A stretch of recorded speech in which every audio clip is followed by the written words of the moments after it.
Hey Fromville, it's Bridget, and I need to get something off my chest. One character I will forever argue got completely done dirty by from is Elgin. The moment he arrived in town, he had that seizure on the bus, and it immediately made it seem like Elgin had some type of supernatural connection to Fromville. Like he had been there before or somehow was tied to whatever controls the town. He even recognized places from dreams before he had even been there. It felt important.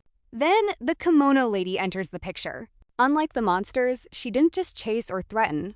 She slowly manipulated Elgin. She isolated him until he was exhausted, terrified, and just quite honestly desperate for answers. Then season 3 rolled around. Elgin genuinely believed he was helping everyone. He wasn't acting out of malice. He was honestly trying to protect Fatima and her baby. And he thought that he would save the town, because that's what the kimono lady convinced him of. Was kidnapping Fatima wrong? Absolutely. But here's where I think the show treated him unfairly. Sarah also believed she was saving everybody. She listened to the voices that manipulated her into attempting to murder Ethan. She eventually was forgiven, or at least given a path towards redemption, because everyone accepted that the town had just basically got inside of her head. But Elgin was not given the same grace.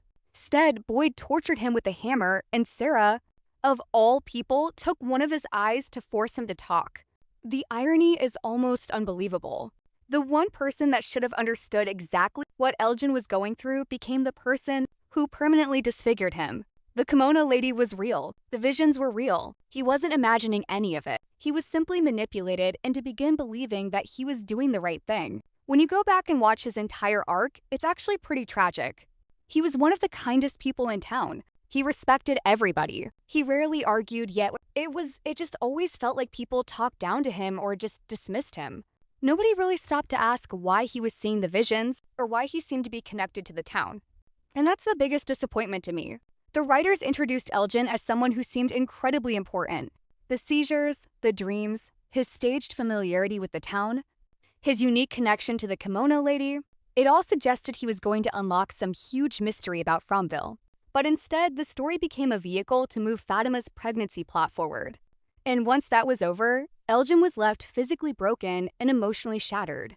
Elgin wasn't a villain. She was another victim of the town, just like Sarah. The only difference is that Sarah got a second chance. Elgin got a hammer and a pair of pliers and an empty eye socket. That's why I will always say that From completely did Elgin dirty.